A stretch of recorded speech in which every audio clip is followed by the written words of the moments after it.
Hello, and thanks for tuning in. My name is Rand Wise, and if you are feeling my vibe, please like and subscribe. So I got a question from someone who looked at my channel, and their question was, should I use AI to write a novel? Now, my short answer would be no, nope. Now, granted, I do use AI for like pictures because there is no artist out there that would have enough time to compile all the stuff that I would need compiled or drawn or whatever, during the time when I'm putting out audiobooks with video slides or image slides or whatever. So I do use AI for that. So AI, let's go here first. AI is good for some things, but do I think that AI is good for everything? And I'm going to tell you why I don't think that it's a good idea when you are writing a novel that's pretty much a fiction and it's supposed to be your thoughts. Usually, fiction writers write what they believe or what they imagine. So, if it's your imagination, what do you need AI for? And the one word that I zoom in on when it comes to AI, our political system is so slick. The actual term for it is artificial intelligence. Okay. But now everybody is saying AI. And the reason I think that's because it sounds cooler when you say AI rather than artificial intelligence. So I kind of go into that word artificial.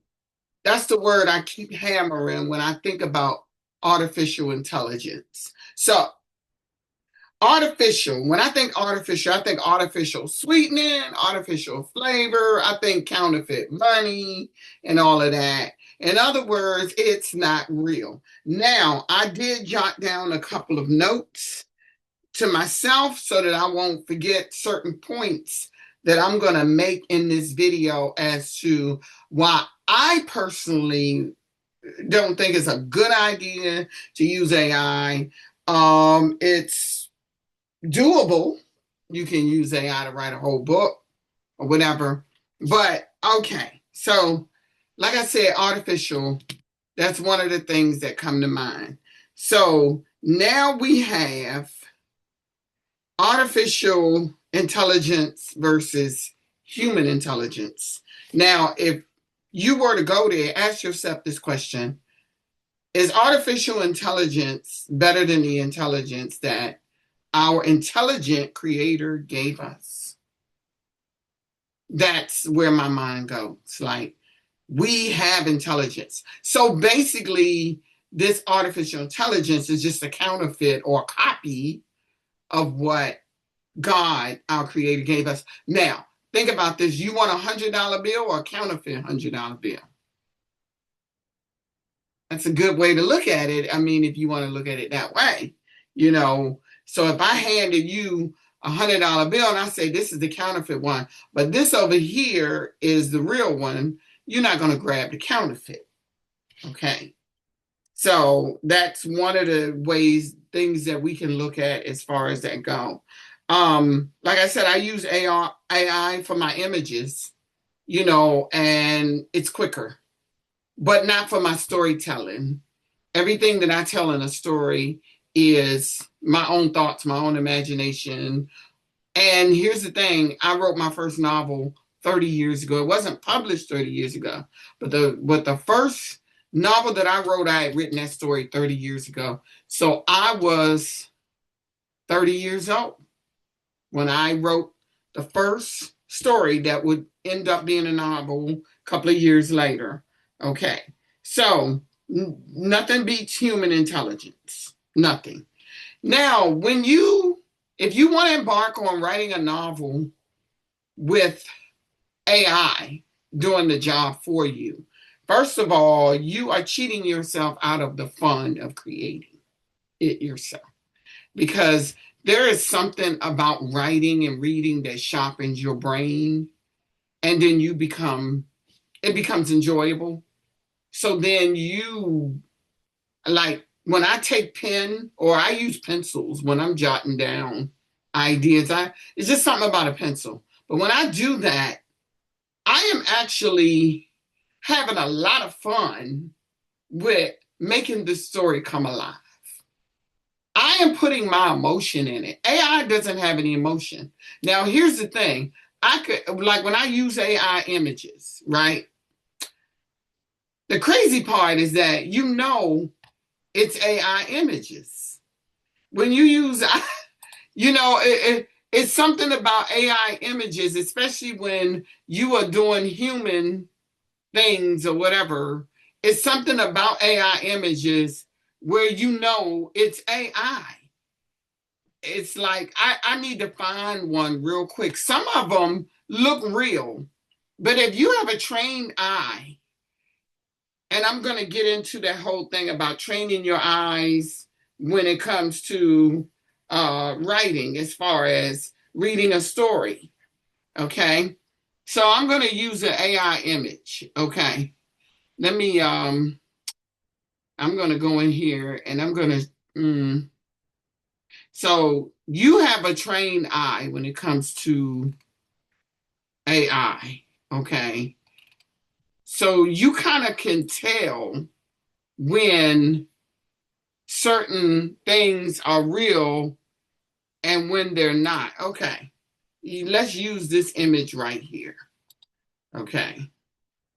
Now, as real as they may look, there's always something about an AI image, as far as, especially with humans, that you can tell. And the reason why I'm referencing this is because I'm going to talk about how the same way you could tell something's not real or counterfeit or artificial, in this instance with humans, you can also tell when something, and your reader can sometimes, if they are a really good reader or avid reader, they can sometimes tell when something doesn't look right. Hold on, I don't think I got the right one. Hang on a second. I didn't do this right. Hang on. I'm so sorry, y'all. Okay, so here's where I'm gonna go. Okay, I'm gonna go here. Now I'm gonna share my screen. Okay, so look at this image right here. All right. So you see the one girl it would be on my left with the bigger hair, the bushy hair. Now, she is pointing towards you. Okay. And then the girl that is next to her is looking at her. But if you look at the girl that's next to her, look here. If you look at her, you can see that her eyes really are not trained on her. Her eyes are more like looking at the side of her face. And it's always something about the eyes when you talk about AI. The eyes in human images usually don't seem like they have life in it. Okay. And that's where I'm going to start when it comes to AI images. It's the lack of life. So when you allow AI to write your novel for you, what you are doing is not putting the emotion in it that would normally be in it. That would be in the, and then with AI, like with images, you always find something that's out of place. You always find something that just doesn't fit. If you train your eye and or if you really pay attention to the details of what's going on in an AI image, There's always something that doesn't seem like it belongs there. And that's the same way with writing. That's the same way with writing. If you allow AI to take the wheel for you in your writing, AI is going to put something in there that you really didn't want in there, or that just doesn't really fit. Here's another thing that I rely on when I'm writing a story that AI can't do, and that's memory. Like if I say that Clyde Lassiter was born on November the 17th, 1954, then I remember that. I can jot that down as a memory, okay, and say, because I always give my characters, my fictional characters, an identity, and that way people, excuse me, people can relate to them better. AI is not going to really identify your characters, and we're talking about when you're writing a fictional novel. So a lot of what goes into a fictional novel should always depend on the intelligent human writer. Okay. So you'll be going along in your story and reading back what AI wrote for you, and then realize something is not consistent. So the same way that the images sometimes that I have to pull up, and sometimes I have to ask for it again in another way before AI gives me what I'm really looking at. Whereas if I was talking to a real artist who really took, pencil to pad and did my artwork, they would get it closer to what I want than what AI does. And I wish that I could do that, but I can't. So while things may look real, it's not real. You feel me? It's not real. So this is the reason why I would think that your intelligence or your story should rely on the intelligence of the writer more than AI.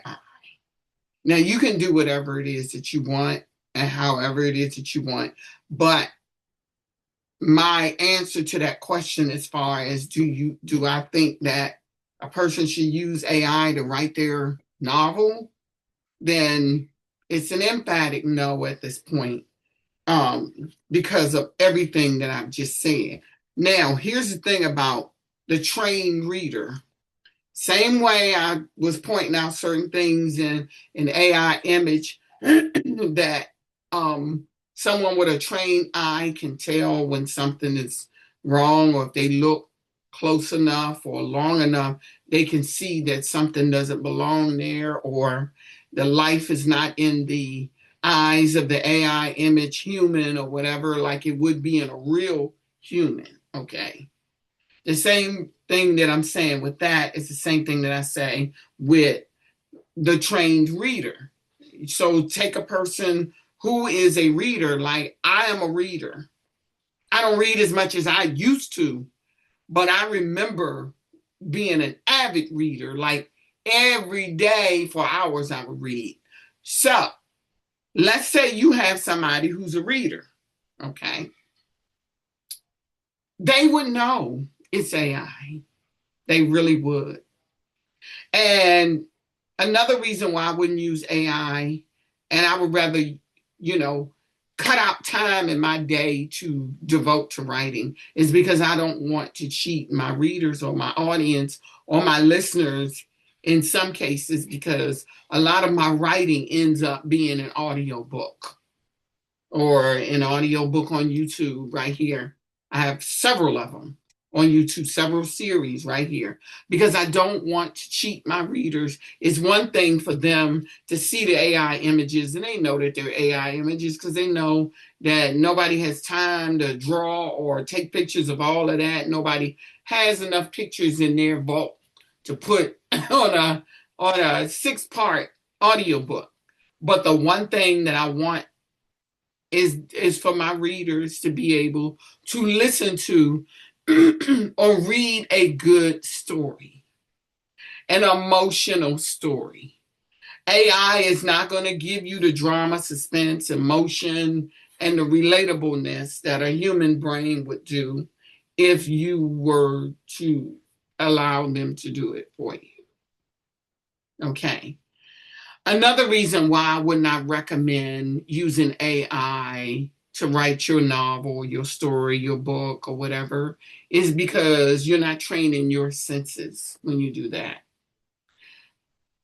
You're not, the more you write, the sharper you become a writer. Now, if you're aspiring to be a writer and you really want your stuff to be moving and to be taken serious or whatever, you have to sharpen your writing skills. AI does not teach one how to sharpen their writing skills. And that's real talk. I'm not trying to be funny. Another thing on that note that I want to hang on that thought as well is the fact that it's lazy writing. It really is. To get AI to gather your thoughts and put them down or whatever, especially on that level, you can get ideas from AI, but to actually have AI go all through that whole thing, it's lazy writing. It really is. I really don't like lazy anything, especially when it comes to intellectual endeavors, whether it be music, whether it be, and when I go to the music part, before I started getting equipment and software and recording and all of that for music, I used to ask people to help me do something.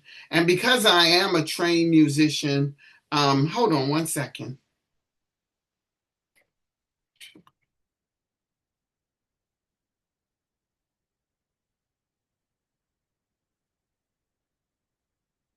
Because I am a trained musician, I like to create melodies from an organic way. I like to get on here and create melodies in it. At some point, I didn't have any instruments available to me, and I just started buying musical instruments because, it keeps me sharp as far as playing and composing. So I had asked someone to put music to a song that I had written, and I couldn't at the time understand why we were missing each other. It was almost like we were talking past each other. I'm saying what I want, and this individual is looking on their computer trying to find loops or what do you call it, samples of what I want. And everything he picked up, I didn't want that.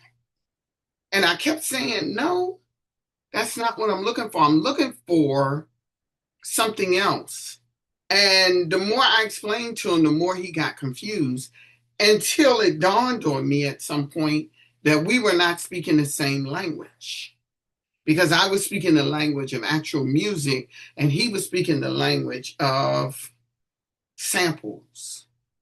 To me, samples is only something that somebody else created. And it reminds me of using AI. That's something that something or someone else created. It didn't come from the human brain, or it didn't come from your brain. Even if it came from another brain, it didn't come from yours. So what I was trying to explain to him was the fact that because I had this melody in my head that went,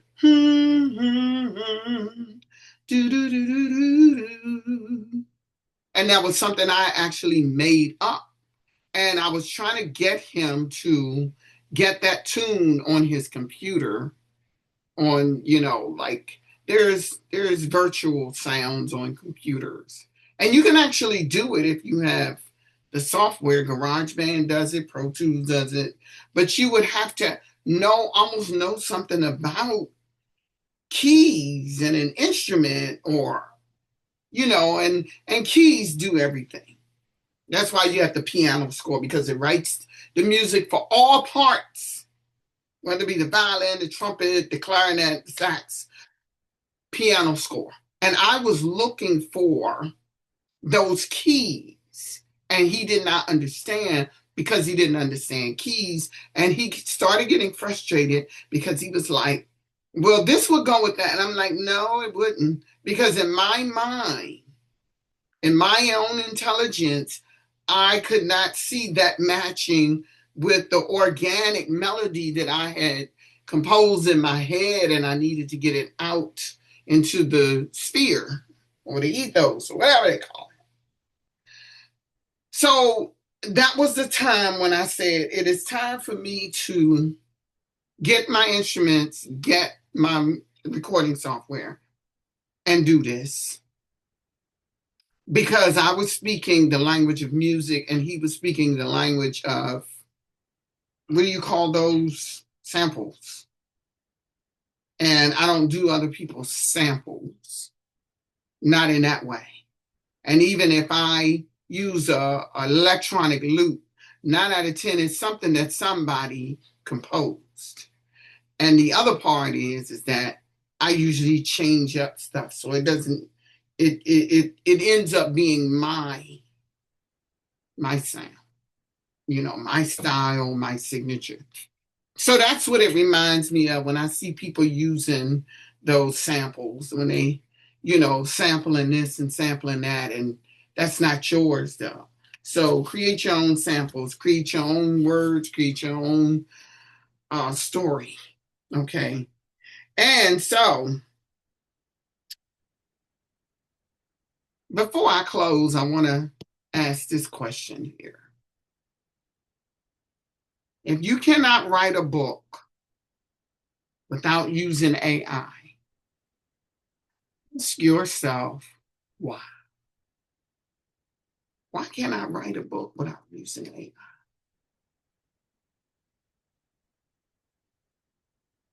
And like I said, while AI is good for some things, I don't think AI should be controlling our entire lives.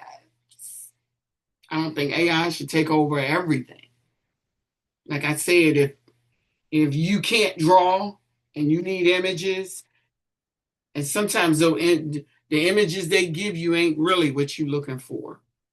And that's the frustration that I go through using images for AI, that I went through trying to get this person to understand what my brain was telling me to do, and what the melody in my head that my brain kept giving me, and he couldn't see it. So sometimes me and AI, we talk past each other, and I would say 80% of the time, me and AI are not speaking the same language. But that's the best I can do, because I can't sketch. Okay, that's the best I can do, because there's nobody out there that I know that will be able to create photo albums worth of stuff to give me, to put images up there for my audiobooks. And I like the images overall, because it gives people an idea, something to look at while they're listening. Because if you're looking and listening, you engage in more than one of your senses.